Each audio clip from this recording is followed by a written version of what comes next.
Okay, now since our pâté is ready, we have to prepare our chicken for roasting. Now I've got my whole chicken here. I'm just going to open it up. And of course, this is the chicken that I've got with the skin on, and what a lovely piece of meat that is. For the next step, just loosen the meat by widening the legs like so and loosening out the wings. Press down on the breastbone just with your weight, which will flatten the bird, and that's what you require because that'll allow for even cooking on all sides. Now, the skin of the bird should be quite loose. You don't want to take the skin off all the way, so I'm not going to use a knife. Just use your fingers and sort of work your way underneath the skin. And by using your fingers, you won't cut through the skin, which will stop it from falling off whilst it's cooking. Turn the bird over and repeat the process on all sides. Now, just make sure the skin's loose and rub it quite vigorously with your hand. It's like massaging the bird and allowing its muscles to relax so it cooks better. Okay, now our bird is relaxed and ready to be stuffed. It's very, very simple. The first things that you do is use some salt, sprinkle it onto your bird, like so.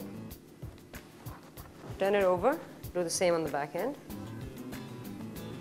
And this is on the skin first, and then you just rub it in. Make sure the meat is completely salted on the outside, but this will help the skin crisp a little and let out its lovely oils faster. Okay, next step, get some salt and open up the cavity of the bird and sprinkle it inside. 2 pinches should be enough.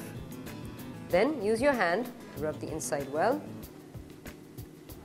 Now once the meat has been salted in and out, we start working on the stuffing. First off, I'm just going to take 1 tablespoon of the pâté and drop it into the cavity and push it down right to the neck.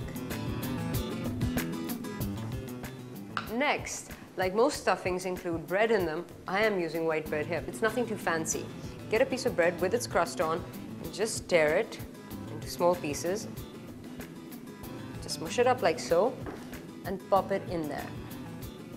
And squeeze it right in, so 1 piece of bread to 1 tablespoon of pâté.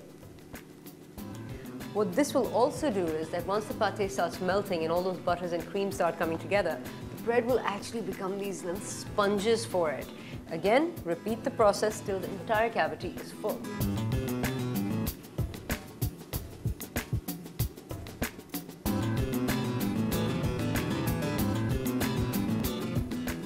Now, take the chicken and I'm going to squeeze it together like so.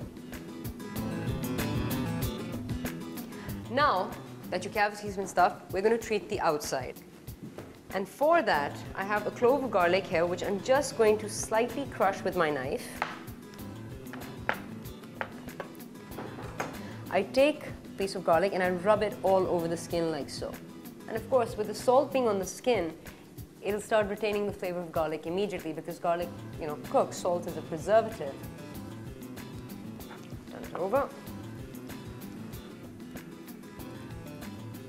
Okay, so we've got some garlic on. Next step, some mustard. And again, some Dijon mustard that I picked up. So just 1 teaspoon of mustard on the top end of the chicken. I'm not going to put it on the base, just on the top to create sort of golden layer. Now, last but not least, a little rosemary and a little thyme on the top of the chicken. Why? Because in the traditional recipe, this chicken would have been cooked with a bouquet garni, which are these very herbs, but fresh.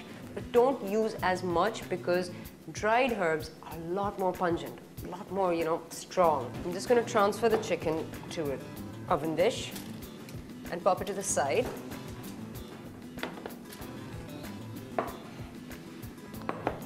And as I said, every roast requires a bunch of vegetables to go in with them.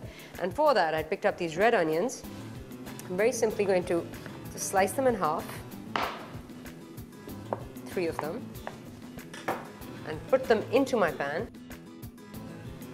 Again, I have these lovely carrots. I'm keeping them whole. going to put in 2 or 3.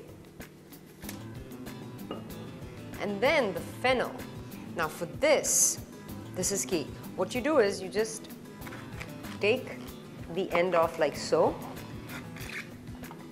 I'm just going to take the leaves off one by one. Pop this around the chicken. Drizzle lots of olive oil on your vegetables.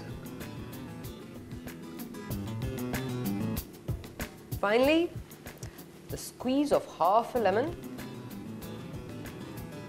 And voila, the chicken is ready for the ovening. All right, the oven's been on at 180 degrees, preheated for about 20 minutes. And I'm going to cook it in there for about 30 minutes.